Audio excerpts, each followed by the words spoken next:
Ma'am, aise Panipa Mani Chandra na ise New Year sak chaminase dana kaurakdana laksari Panipa yumse sideda sang akhoi mai imung sang ba horasi lao mấy ngày lao lao ai ne mai se kha di mam ne do Panipa yumse phanyam di loi sala di am phajani ado mấy than gì sang quay xe tu này đâu rồi thật là không biết gì cái nó quay đi ngầm chả rồi lậu ít nghe mà lậu quay mấy ngồi chút nè ngầm chả rồi đây là ai đang tụng thật đấy đây là nó bà xin cho quá con làm đấy là phải mua đông đúng à là gì lại phần làm cho nó sao làm mẹ thôi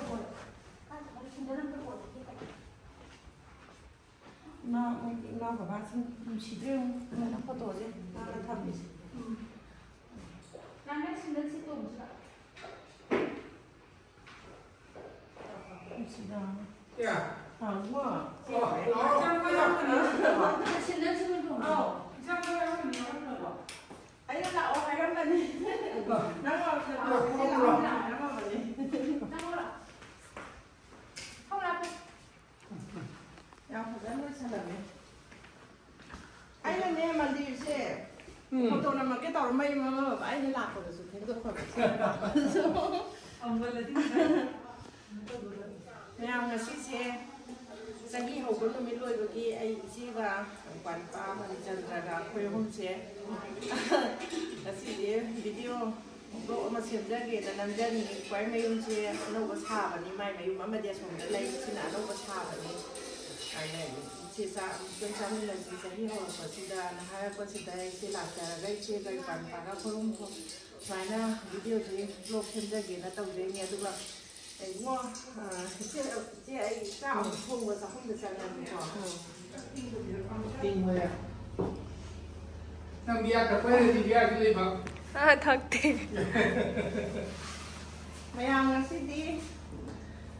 quán nó sareng thùng ở trên á sareng mẹ ăn lấy biết là mẹ sareng thì mẹ ăn thùng giờ là cái mẹ ăn những mình là gì chơi là cái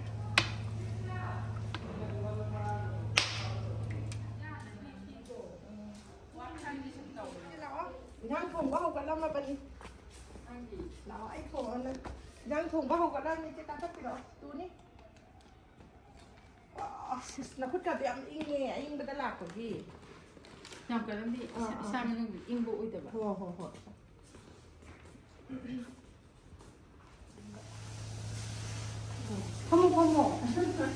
cái gì mà làm được không biết rồi anh su nó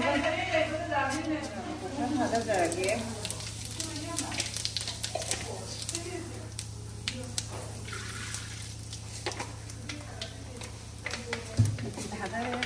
một mình thả ra cái thì thả ra cái này không nó bao thả ra cái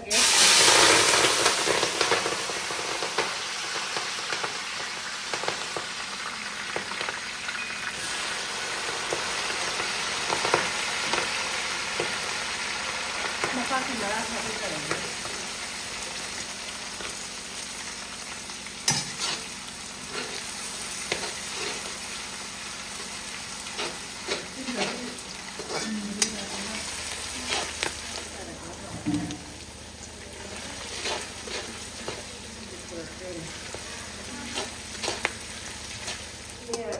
mà băng chỉ thảo vàng này nên chỉ là cái quân người ta nè mà chân thế bà à mai thảo không thuộc không chỉ ha mà cái thu là thảo chân thế bà à đó hà cây cũng tàu cái xe mà rồi mà băng mình là mình nó chỉ cái này chỉ thấy đi ha cái gì này quả con tàu đi thấy là cái gì mà nó phải đi còn nè mua cái đồ mà sưu dẻ không được dẻ tàu cái con à 차린 통보가 따이가 통보가 많아봐야 돼요. 차린 뭐 어떻게? 그러나 차린 합작하게 매암.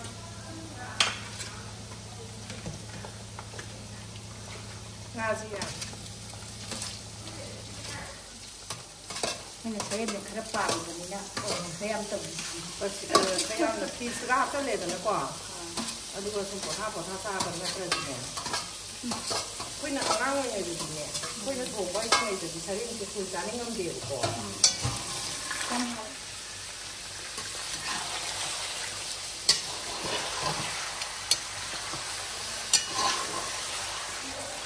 Mukbang masaya yung matagay. Hindi ba kapag ko na? Kamay to ba? Kamay ba? Siya pizza ba? Ako pizza kaya di hari mo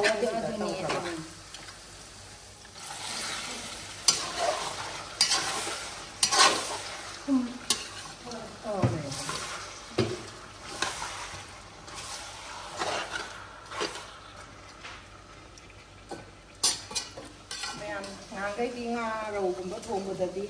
thùng hàn thao hàn mà xù hàn tổ sẵn rồi mình sẽ đến thùng một tí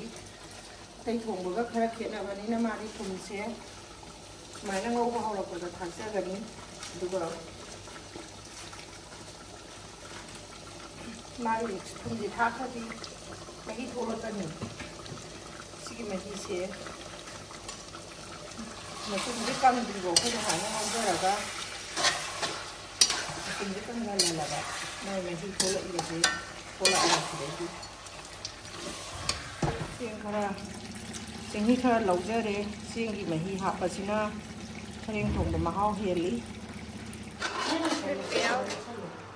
Mahau na ba laujare. Ito pinusare. Masuro siya kulan nilang hapa niya. Ito na ba?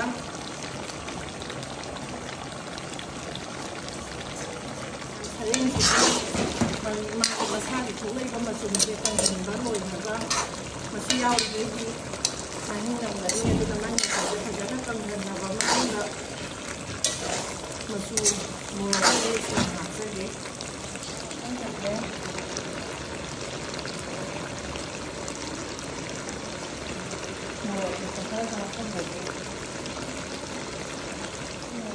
không bỏ lỡ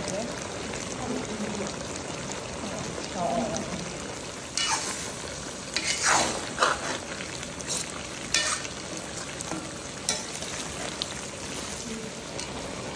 Kita kita ni benda ni mau kau masuk kita ni kita ni betul.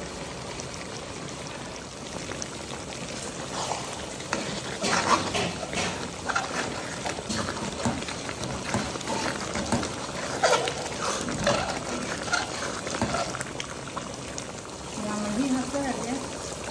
Ini nak apa? Mandi di sana ini. Ini nak apa? Nak hau ni. Yang mandi kat yang apa? Kat tu yang orang này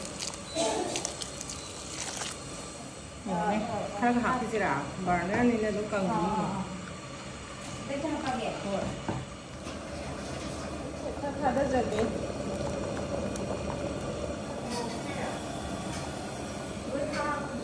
Nhà mình thấy thầu cái đó mua làm gì được không? Mình phải là gạo một hạt ra bé.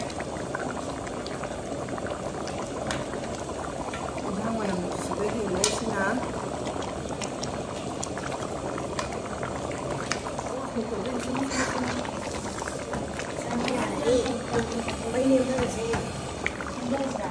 Sộp tàu nó vào thảo cái hay ra đấy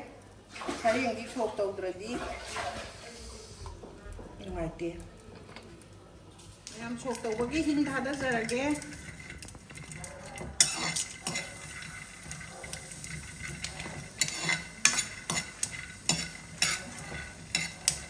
mà rồi mà làm thật ra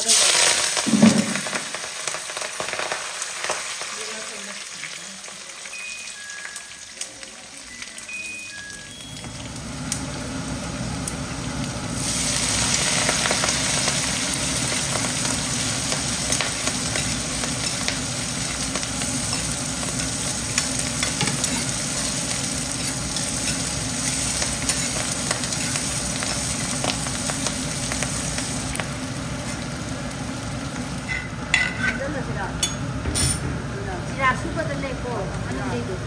Sira suka. Utang. Angang ko dito. Dito na ko. Sige dito to. Nato. Oh.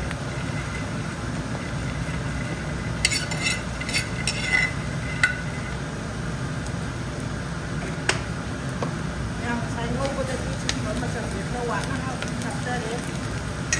ꯁꯣꯛ ꯇꯧꯕꯗ ꯑꯣꯏꯅ ꯈꯔ ꯍꯥꯞꯆꯟꯒꯦ ꯃꯔꯨ ꯃꯔꯥꯡꯁꯤꯡꯁꯦ ꯃꯣꯔꯣꯛ ꯑꯇꯦꯛꯄ ꯈꯔ ꯍꯥꯞꯆꯟꯖꯒꯦ ꯁꯥꯔꯦꯡꯅꯤꯅ ꯃꯣꯔꯣꯛ ꯁꯥꯗ꯭ꯔꯗꯤ ꯍꯥꯎꯔꯣꯏ ꯃꯌꯥꯝ ꯑꯗꯒꯤꯗꯤ ꯃꯣꯔꯣꯛ ꯑꯁꯪꯕꯗꯨ ꯈꯔ ꯊꯥꯎ ꯉꯧꯒꯦꯅ ꯍꯥꯞꯆꯔꯒꯦ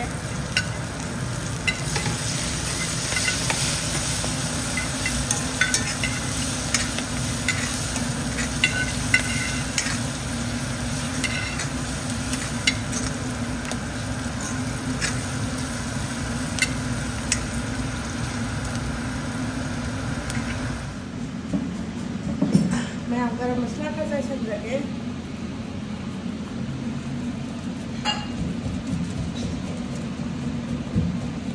đây sai thau rồi da hap ki ba morok to no hajare ka sanjage hajare mahi nga sai mèo to loi kan re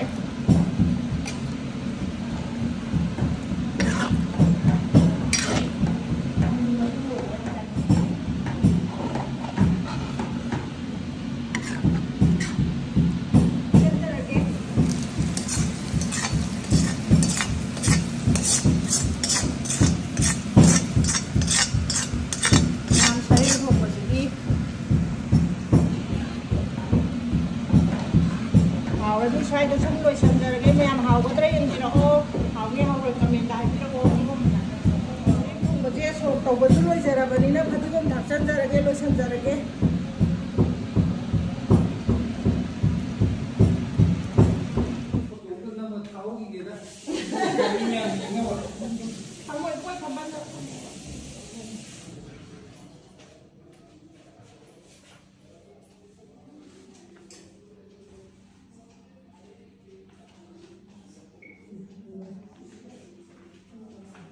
có rồi rồi chứ trong cả đôi nào cả là không chỉ kẹp với nào ngô à chứ không nè nhưng mà mà chứ không 앞에 뭐 드세요 정말로 맞지 근데 아 누가 아이 처음에 먹어라 이제 좀 전에 지서 보내나 이제 그냥 누가 이제는 너 내용 줘줬잖아 이제 좀 잡으러 와야겠다 이제 드시다 우선 뭐 맛있다. 내가 먹으려고 시다 아들이 네가기 믿어 시다 팀 양지가 뿐나 짜이신 혼자 나눠와 나눠 애가 거기는 뭐 양 짜이신 자는 거기니 xem này tôi chia sẻ đến hồ mà biết mà người ta chia hết về cái hồ gì đó để chia mà để mẹ anh xin quán nó ra anh xin thùng video mà chia sang đến thùng video đó là sẽ là nó thùng giờ đấy mẹ nó cũng làm ra bao hồ giờ kia rồi xin sang đến thùng vẫn lại giờ đây để cái đi xin là salad này salad cái đi usadre để cái đi mẹ em sẽ iron bên lại giờ đây mẹ iron bên lại giờ đây để cái đi sambut lại giờ đây aduga somdasu sareng thongba mathen khara lai gare myam jing bio wana keno no misida mani chandana yar ki se sinje ahan loi san le sa sa min na doi ni da le wana kau da sareng ji da thong jare myam myam su yeng bio khoi si na no si da nai si wana phamaga swaina tau jari ba se myam no thogat bio hai na hai je ni si ahan loi ji chị cái mà ấy là em mình đi đâu Ai là đi xe tôm bi ở đây isan pi han mình đi đâu cái đồ rồi kìa 맞아 왜 골라게 또 이제 ô quán đó nè sáng em lấy rồi đấy sáng hôm bữa kia xe sinh xe cũng mày hao cũng chú em là tàu đấy đó là xe sinh sáng sáng nó xe sáng em lấy rồi đó là mà thèn khá là tàu là thùng giờ là nó tàu giờ đi đó mày làm nhiều bio cũng thâu cái bio mày làm nên chỉ vì đó là xe số hắn rồi đấy xe số miền mua đi quay nào mày là tàu giờ đi nè xe hai là mày làm mà cứ chắc chắc không giờ này mẹ làm gì mà mày làm sáng em thùng bữa xe wow em giờ là ghê Asikwana sareng kiji mangata bani mana lai di se tu yang malene yang thong re kasi ka kinga 기회다가 시리는 거리기노 기회다가 돌아뜨리야 ai na sai na sahi ho bani se ma khar ke tho na hai bane 많이 돌아뜨리기노 아이씨 그런 말을 서로 하려 cái chân su yong chale nga sai dai ki ma san ba ni ko la en chân je ma di Tôi sang ta có đây áo màu gray chân là tôm bi mì li xe ngay chân cái thằng nó thăm mẹ chị nào quên đi thằng này đây chị em bị chị ăn gặp thằng này đây chị nó đồ mua ra bao rồi chị thì chẳng có nào đấy anh nó thằng chia hồ rồi chia bay rồi anh thì anh hàng nào không chơi là cái có anh thì hồi rồi cái nuôi cho không nào đâu có thôi chị hồi rồi chị ủa mấy em ấy đi xin chú này em làm là trả ra đi xin chú này là xin đi xin lại rồi là tàu giờ đấy xin lại là kita mấy em đấy mấy em là xin đi xin lại rồi là tàu giờ đấy mấy em học cái hay chơi là cái rất sẽ học được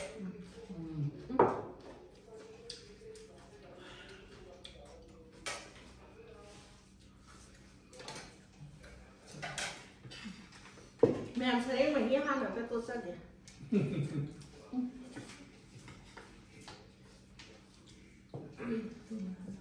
hầu kia hầu yam hầu này đúng không? Thùng gì ấy khá là quạt cái khá là tôi mày làm gì phải nói ta hầu kia hầu ấy thùng nó xong rồi khá là hết hầu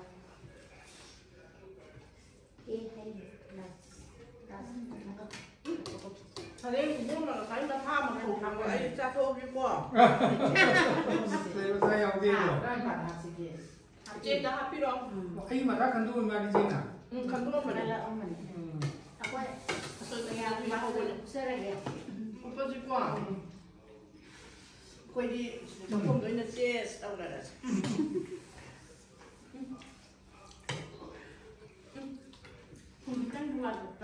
tàu được qua một lúc qua cái đống tàu đấy nó sẽ máu tông đuôi trên giờ tàu hút về xin máu tàu đấy máu tàu nhá cái lúc đi ăn thì làm sao làm được chứ không làm sao làm gì đấy yêu mới được hạt vào sân rồi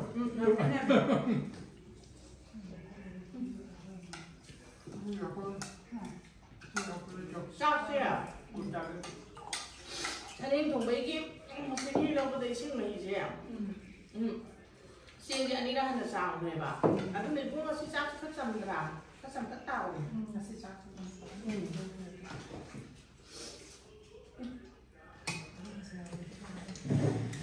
đừng lắm mình sao mình xin là thủ nó cái răng hao đây ta hao